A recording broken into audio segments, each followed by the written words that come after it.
Bonjour à tous, bienvenue sur cette nouvelle vidéo de ma lettre d'information de l'Express sur le bout des langues. Cette semaine, je suis désolé, je vais vous raconter une histoire assez horrible.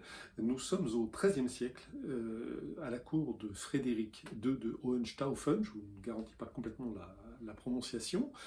Frédéric II, ça n'est pas n'importe qui, c'est tout bonnement l'empereur du Saint-Empire romain germanique. Il est également roi de Sicile et la scène se déroule à sa cour de Palerme. C'est une cour très brillante, il y a là beaucoup de savants. Frédéric II lui-même est un grand érudit, il parle 6 langues et il est passionné par la connaissance. Et il a une idée, un jour, il a une volonté, il voudrait savoir quelle a été la première langue, la toute première langue parlée par l'humanité, en dehors de toute influence. Alors comment le savoir? Eh bien, l'idée est la suivante, il va prendre un certain nombre de tout jeunes enfants, des nourrissons, on dit qu'ils étaient 6, il va les placer dans une pièce complètement coupée du monde, soit que ces enfants étaient orphelins, soit qu'ils aient été arrachés à leurs parents, on ne le sait pas. Et ces enfants vont donc être placés dans une pièce, ils vont être simplement nourris par des femmes qui ont interdiction de leur parler et de leur témoigner la moindre affection.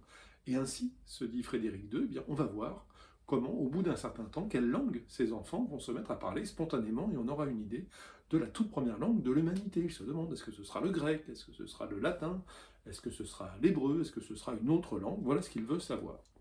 Et donc, quelques semaines et quelques mois se déroulent, mais le résultat ne sera pas du tout celui qu'il avait escompté, puisque ces pauvres enfants vont mourir les uns après les autres.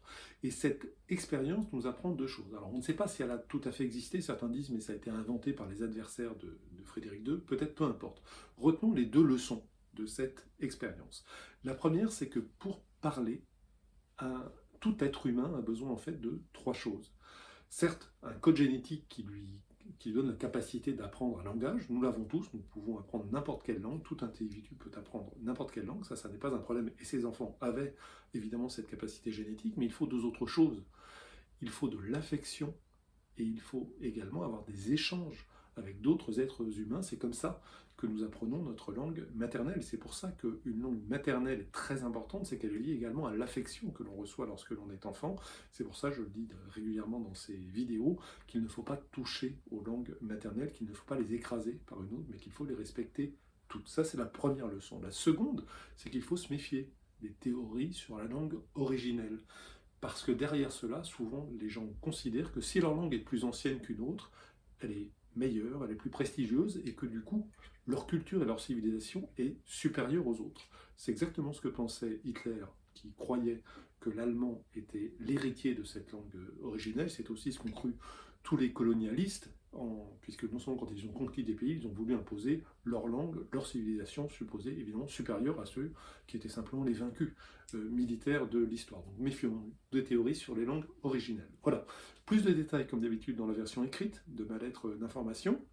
Si vous voulez la recevoir, c'est gratuit et c'est très simple. Vous allez sur un moteur de recherche, vous tapez sur le bout des langues, vous ajoutez l'Express ou Michel Feltin-Palace si nécessaire, mais en général ça n'est pas le cas. Vous tapez sur le bout des langues, vous inscrivez, vous la recevez chaque mardi.